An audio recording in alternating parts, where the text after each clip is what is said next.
বাদ জুম্মা ঢাকা শহরের যতগুলো মসজিদ রয়েছে, ঢাকা শহরের যতগুলো মানুষ রয়েছে, আমরা মসজিদে মসজিদে আমাদের প্রত্যেকদের ইমামদের কাছে আমাদের আহ্বান থাকবে, আপনারা মসজিদে মসজিদে অ্যানাউন্স করবেন। আপনারা ভুলে যান না, আপনাদেরকে এই আওয়ামী লীগ দাড়ি টুপি টেনে টেনে মসজিদ থেকে বের করেছে।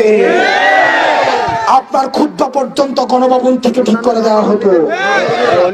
প্রিয় সহযোদ্ধা, অন্যান্য যে ধর্মাবলম্বী ভাইয়েরা রয়েছেন, আমরা বাংলাদেশপন্থী প্রত্যেকটা নাগরিক সবাইকে আমরা আহ্বান জানাবো। প্রিয় দেশবাসী, আজকে ৫ জুম্মা আমরা এই যমুনার সামনে ফোয়ারাতে মঞ্চ তৈরি করা হচ্ছে।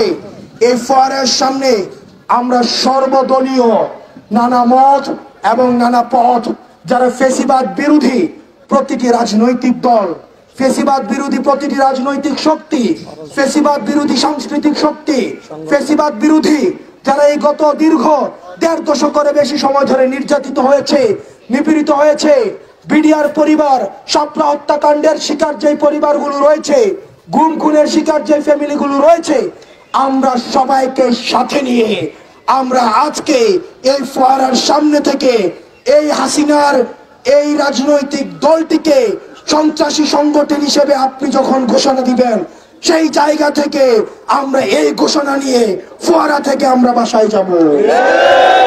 সেই পর্যন্ত সারা বাংলাদেশের জনগণকে আমরা বলবো, আপনারা নেমে আসুন। আপনারা জনতার কাতারে যেভাবে ৫ই আগস্টে নেমে এসেছিলেন, যেভাবে জুলাই নেমে এসেছিলেন, ঠিক সেভাবে নেমে আসুন। আমরা